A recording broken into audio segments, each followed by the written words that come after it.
day, my name is Angelo. This is Nation's Voice Tower, your most preferred YouTube channel. How have we been? As for we over here, we've been doing perfectly all right. So, there has been this, tale.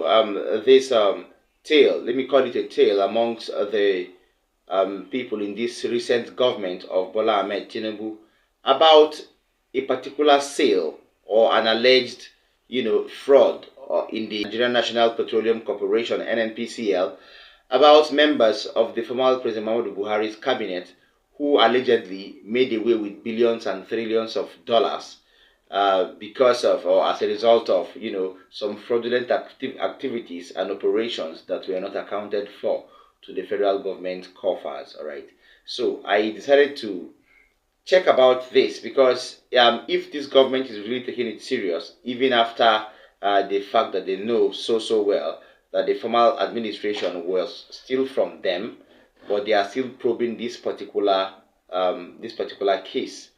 That means there is something within this case. So I put one or two investigators on, and I noticed that there is an investigation ongoing on this particular issue. So very soon there will be the clear details of this investigation will be made public.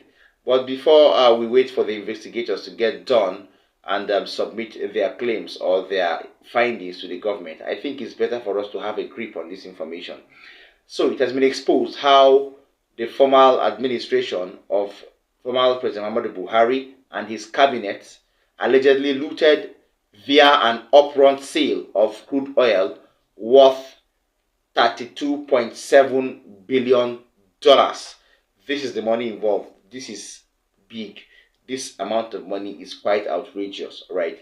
And this is what the former cabinet of President Muhammadu Buhari allegedly looted through an upfront sale of crude oil. Of course, the Nigerian National Petroleum Corporation (NNPCL) knows this and was in the know about this. Even the director or the CEO of the NNPCL, Mele Kyari, also knows about this. All right, so I would not play down on the possibilities of the NNPCL not taking part in this. The NNPCL was part of this, and they will continue to be part of this because their names have been mentioned. But we would like to mention direct names until the investigations are over. But listen to this expose and understand what is happening, and listen to those that allegedly looted $32.7 billion with an upfront sale of crude oil that is yet to be accounted for. These people need to be arrested quickly.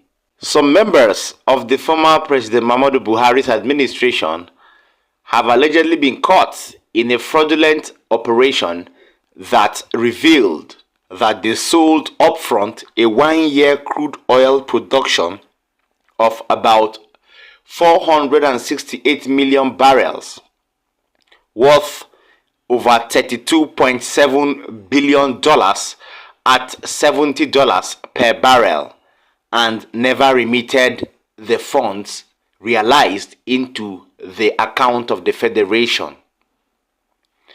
According to a security report being put together, it has indicated that the funds were distributed into several private accounts and for private needs.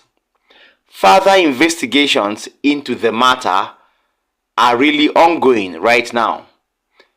Those, however, behind this will soon be revealed if the investigations are concluded, according to a government source. Both a Reuters report in January 2023 said that the Nigerian National Petroleum Corporation (NNPCL) did not remit funds to the federal government accounts last year, according to its data, leaving a hole in public finances at a time when the government had been warning that low revenues and large deficits left are unable to stimulate the economy. According to reports emerging from reliable sources, these people involved in this scam of over $32.7 billion naira of crude oil sold upfront allegedly operated with the consent of the executive director of the NNPCL. The truth remains that those involved in this scam will quickly and in no time be brought to book because investigations are close to being concluded. All right, I am so happy that these particular cases are being brought to book, because when we fold our arms, you will notice that we wouldn't be able to have, knowledge of what is happening. Even if we have knowledge of what is happening, you will find out that you are sometimes incapacitated to know who to blow the whistle to. You might blow the whistle to the wrong people, and then you get yourself in trouble. So we would always applaud and would always leave these kind of cases to the anti-graft agencies to do the needful. But because the government that is being, or the government in power is a replicated government from the last one, we find it hard to establish links that will be able to nail down these people. But I would not stop saying that Mele Kerry and his cohorts in the NNPCL should be brought to book quickly, because they have been engaging in a sort of high-level scam that has impoverished the Nigerian coffers over the last 8 years, now going to the next 8 years. And this is not right. This is not actually right. I wonder why no change was done in the NNPCL from all the appointments that Bola Tinubu has done. Don't you find that dubious and suspicious? Why is it? Also, does it mean that the people who held, or those people who held the cabinet during former President Muhammadu Buhari's administration, were the most competent ones to handle the NNPCL? No. But because there is a scam underneath and they don't want to reveal it to us, that is why they are still, they are still retaining those people, the same executives and the executive directors, both the heads of DPR, the heads of NNPCL and all of that. Okay, the same people are being retained. That is to show you that something is hidden in that particular sector, all right, and it needs to be revealed. But when we lay our hands on the first-hand information, the final investigative reports of this case, we would avail it or make it available to our most lovely viewers. Now, secondly, I want to talk about the reaction of people, different people, especially their reactions to the Kano State issue that is trending right now. The governor of Kano State, Governor Abba Kabir Yusuf, has been sacked, allegedly, by the Court of Appeal. And the truth is, lots of people are not happy, not just people of Kano State, but almost everyone who supports the NNPP. And if you would follow the trend of events, you will know that Kano State has been NNPP for a while now, right from the day Governor Abba Kabir Yusuf, also known as Abba Gida, was sworn into office. Now, reacting to the appeal court judgment sacking Abba Kabir Yusuf, one barrister, or one Mr. Ladipo Johnson, the spokesperson to the New Nigerian People's Party, has spoken, and he opined that the judgment of the appeal court shows how scandalous our judicial system is, and he feels so much that the judgment of the appeal court speaks poorly, actually, of the Nigerian judiciary. Please stay tuned for Mr. Ladipo Johnson, a spokesperson of the New Nigerian People's Party. Has been set aside, is hereby set aside. Is hereby set aside. All the page 57, page whatever, we say, how is it that in your certified true copy, signed by the judge or by the judges, you have that conclusion? How? Were there two different judgments typed and prepared? That is the issue. Leave the facts and the law to the Supreme Court. What we're saying is that the optics are bad, and you cannot stop anyone right now from saying that they have no confidence in the judiciary. Okay. It is not a joke. I'm not saying you're joking about it. Yeah, the facts and the law will be settled in the Supreme Court. Ladipo Johnson. When the Court of Appeal Ladipo Johnson comes out with that, then you begin to know that in this modern day of computer produced documents, something must have been there. Was it cancelled? Was part of it removed? Are they going to tell us it's a clerical error? They cannot say that. There's what we call the slip rule in law, where you can recall your judgment if there's a small error. This is not a small error. All right, welcome back. If you're just joining us, this is still Nation's Voice Tower, your most preferred YouTube channel. Ladipo Johnson there. Well, I would say categorically he's a partisan, and as a partisan, he is entitled to his own political opinion. All right. So, but that does not make his opinion, relegated to the background. Because when you watch, I keep on asking myself, if a different party or if an opposition party would unseat the ruling party in a state, I don't think there is a need to conduct any sort of, or to even take any case or to challenge such victory, because it obviously shows you how the people's power or the people's willpower to exercise their franchise and change government has come into play. We saw that in 2015 when President Muhammadu Buhari won, or former President Muhammadu Buhari came up victorious against former President Goodluck Jonathan. All right, that showed you the people's willpower at work.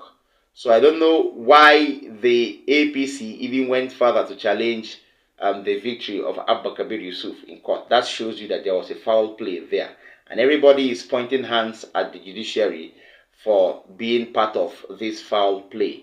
We will continue to follow up this case and see where all this ends. I would love to see who remains to be the governor of Kano State next year, January. Yes, finally, I have a final update that seeks to explain the problems we are facing in Nigeria. But let me give you a brief analysis before we go further.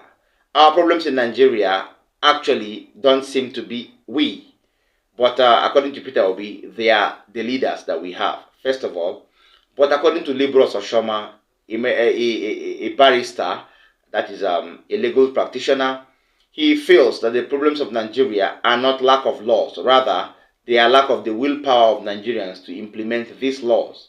According to Libros Oshoma, amendments of laws keeps taking place, but the people involved in the amendment of laws still neutralize and circumvent the process that leads to the amendment of these laws. Libros Oshoma is very ambiguous in his statement, but I will explain to you what he means after the video. Please stay tuned. It is not, our problems are not lack of laws, but lack of the willpower to implement the existing law. Our problem had never been lack of laws. And yeah, you see at every turn, 2003, before the election in 2003, we amended the Electoral Act 2002. Before the election in 2006, in 2007, we amended the Electoral Act in 2006. Right. Before the election in 2011, we amended the Electoral Act in 2010. And then just before the election in 2023, we amended the Electoral Act 2022. So we keep amending, but you find out that just like Chinua Achebe said in Chike and the River, when the hunter learns to shoot without missing, the bird learns to fly without perching. So the more you amend, the people that amended the act will look for processes and ways to circumvent the process. It's man-made. Our challenges are man-made, are really not law. That's why you find out at every turn. Take for example, you have a situation where there are criteria, spelled out criteria for conducting congresses before party primaries are conducted and candidates are nominated. But in clear violation of these procedures, parties will conduct half congresses, even when court says, no, you have not done this well, go back and redo it. They still insist, despite all of this court pronouncement, and say they want to go ahead in feeding candidates for election, like it happened in Plateau State. So that one now is not a question of Electoral Act or the Constitution or lacuna, but man-made. So these are the challenges that we face, really. All right, very sarcastic statement there by Libros Oshoma, barrister Libros Oshoma, and to be precise. All right. Now, what he means is he's not calling anybody out, but the judiciary and the legislature. All right. Even the executives are not, exempted from this. From his statement, amendments of laws keep taking place, but the same people go about to circumvent the process that brings about this amendment of laws. Yes, those in governance, those in government go about trying to neutralize or bring about processes that will make them, final, beneficiaries of this law amendment, which is very, very bad. I applaud Lead Bros Oshoma so well for coming out to hold this particular opinion on the problems of Nigeria. Thank you so much for staying this far. Please like, share our videos. Don't forget to watch to the end. If you're watching me for the first time, tap the subscribe button. If you've been watching me and you've been watching my updates very, very late, please do well to tap the notification bell so that you will be notified when I drop a new update. When you do all these things, YouTube uses this as part of their regulations to make us go viral, to serve you better. See you next time. Bye.